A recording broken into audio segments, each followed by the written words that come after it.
LB नगर की SOT ने IPL matches की ऑनलाइन बेटिंग लेने के एक रैकेट को बेनकाब किया है और सिलसिले में 3 ऑर्गेनाइजर्स, एक अकाउंटेंट और दीगर 3 अफराद को गिरफ्तार किया। उनके कब्जे से 43 लाख रुपए की नकद रकम, एक मारुति कार, 2 मोटरसाइकिल और 9 मोबाइल फोन जब्त किए गए। कमिश्नर पुलिस रचकोंडा महेश भगवत ने मीडिया से बातचीत करते हुए ये बात बताई। राचकोंडा के एलबी नगर एसओटी टीम ने एक क्रिकेट बेटिंग रैकेट का भंडाफोड़ किया है। इसमें 7 लोगों को हमने हिरासत में लिया है। ये 7 लोगों में से ज्यादातर लोग आंध्र प्रदेश के हैं। इस रैकेट का जो मुख्य सूत्रधार है उसका नाम है सीएच साईराम वर्मा और ये यानम पौंडीचेरी यूनियन टेरिटरी से ये रैकेट चला रहा है। वो अभी फरार में है। यहाँ का जो मुख्य सूत्रधार है उसका नाम है तन्नीर नागराजू। ये ओरिजिनल प्रकाशम जिला का रहने वाला है, लेकिन हैदराबाद में वनस्थलीपुरम में एक अपार्टमेंट में यहाँ पे रहता है। इसके साथ में एक गुंडू किशोर करके एक लाइन ऑपरेटर जो मछलीपट्टनम का है, काफी दिनों से ये तमिर नागराजू को वो साथ दे रहा है। उसके साथ साथ एक तन्नीर अशोक बोल के सिंगराईकोंडा प्रकाशम, एक चलमिटी विनोद करके सिंगराईकोंडा प्रकाशम आंध्र प्रदेश।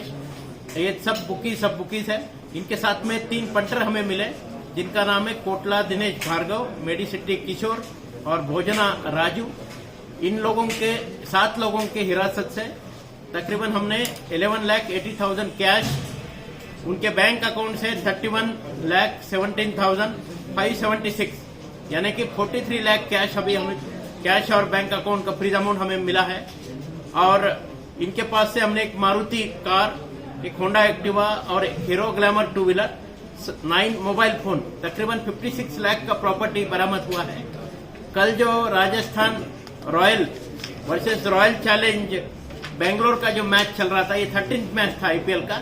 इस मैच के दरमियान ये लोगों से बुकिंग लेके ये बेटिंग करवा रहे थे। उसी दरमियान हमें इंफॉर्मेशन आया और उस इंफॉर्मेशन पे एक्ट करते हुए हमारे डीसीपी एसओटी मुरलीधर साहब के सुपरविजन में एसओटी टीम एलबी नगर इंस्पेक्टर अंजी रेड्डी, वनस्थलीपुरम इंस्पेक्टर सत्यनारायण और उनके टीम ने इस रैकेट का भंडाफोड़ करते हुए इस 7 लोगों को हिरासत में लिया है। आने वाले दिनों में जो मेन ऑर्गेनाइजर है साईराम वर्मा जो फरार है, उसको भी हम पक्का अरेस्ट करेंगे। हमारे तेलंगाना स्टेट में सेक्शन 3 और 4 जो एपी गेमिंग एक्ट, जो तेलंगाना गेमिंग एक्ट बाद में बन गया, इसके तहत जो गेमिंग है, जो बेटिंग है, वो निषेध है, उसे परमिशन नहीं है। जो गेमिंग या बेटिंग करते हैं उनको कानूनन हिरासत में लेके हम उनको कोर्ट में प्रोड्यूस करते हैं। उनको रिमांड की सजा भी हो रही। अभी 1 लाख जॉब का नोटिफिकेशन गवर्नमेंट से निकला है। मेरी पूरे यूथ से, हमारे युवा वर्ग से गुजारिश है कि इस तरह से कोई अगर क्रिकेट बेटिंग वगैरह चला रहा है तो उसके बारे में